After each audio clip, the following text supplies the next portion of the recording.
Good morning or good afternoon to the clinical staff of the Medical Patient Services Division.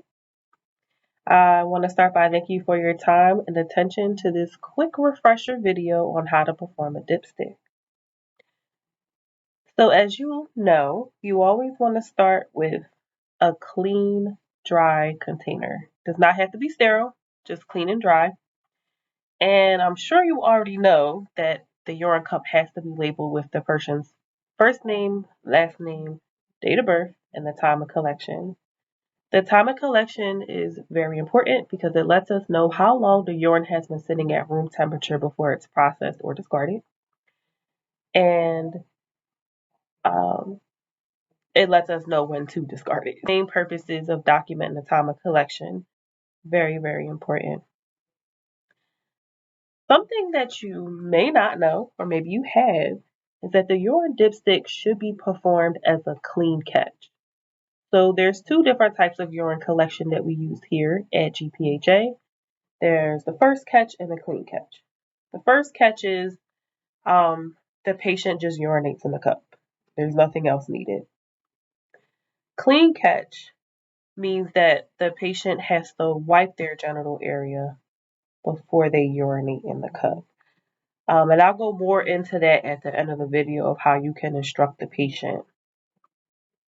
But I'll start the video. So you're going to start with a paper towel, because as you guys know, all the areas where the urine is collected is a chuck. But you don't want to dab the urine dipstick on a chuck all day because it's constantly contaminated. You have to keep changing the chuck, so it's best to just grab a paper towel every time that you perform it.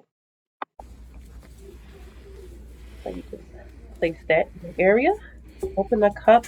Be careful. Sometimes the lids are not secured properly, so always handle the cup as though the lid is not secured. You want to open a dipstick container. Make sure that you're only touching the tip of it where the squares aren't, and promptly close the dipstick canister afterwards so it's not exposed to the air for too long. You want to completely submerge all squares inside of the urine. Sometimes, depending on how much they gave you, you might have to tilt the cup to the side. Drag the strip along the side of the cup, dab it on the paper towel as she did in the video. And it's good to start a timer for 2 minutes. Because as you know, you don't start reading the dipstick until 30 seconds has gone by. And it says it on the side of the canister here, the second you should be reading it, and it's up to 2 minutes. So using the timer helps you stay on track with that. And then you just compare the colors to what's on the canister and record the results in NextGen.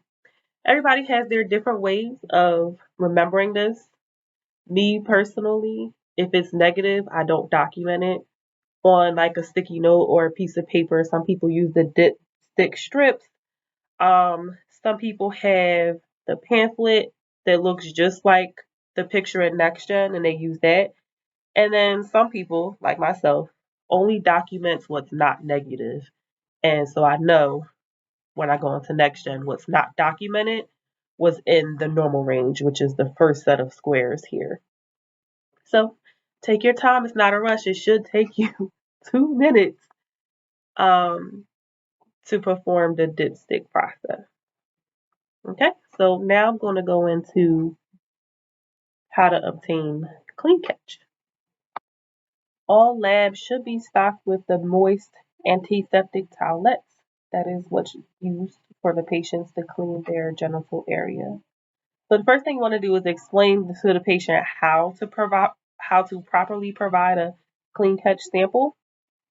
So for females, they want to wash their hands first. I know people normally wash their hands after they use the bathroom, but in this case, they'll have to wash it before and after, just to remove, any bacteria or, dirt from the hand. You use the towel. Well, the patient will use the moist towel to clean the vulva and the perianal areas. And you start from front to back. So make sure they don't wipe from back to front because that will contaminate the front with the back stuff. So you always want to start from the front to the back. with one towel, and then you do it again with a second one. So make sure that you're giving patients 2 towelettes.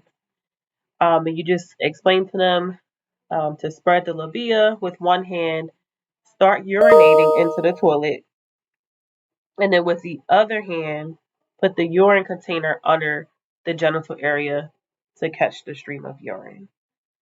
So they wash their hands, they use the towelette once to wipe from front to back, make sure they spread the labia, and then they wipe themselves a second time the same way. Then they don't just urinate in the cup right away.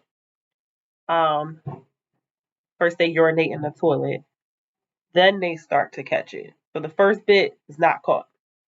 So for the males, um, they also wash their hands ahead of time, but in their case, they would retract the foreskin from the penis if necessary, and then they'll use the towelette to clean the penis from the tip to the base. Very important because you don't want to wipe from the base to the top. It's always from the tip to the base. And then they repeat again with the second towelette. And then before they urinate, if they do have foreskin, they'll retract it if necessary. Um, and then they'll start urinating in the toilet. Then start to catch it in a container. So same thing with the female, pretty much the same process. It's just how the genital areas are cleaned. Please let the proctor know if you have any questions.